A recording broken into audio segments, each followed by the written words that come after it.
Ледовый городок «Северное сияние» начинает свою работу для жителей и гостей столицы на 202-м микрорайоне. В этом году работники начали готовиться с ноября. Правда, парк открыли позже запланированного из-за погодных условий. До открытия на территории парка проводился конкурс ледовых скульптур на тему патриотизма и живой природы, в котором приняли участие не только мастера из Якутии, но и из многих регионов нашей страны.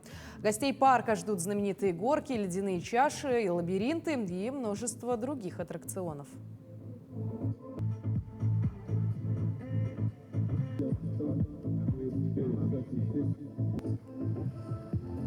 В нашем парке можно еще, помимо горок, покататься на снегоходах, квадроциклах, на тюбингах. Есть у нас еще очень красивый каток освещенный.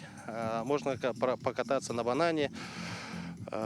Ну, приезжайте, мы всегда вам рады, будет весело, наши двери уже открыты. Спасибо.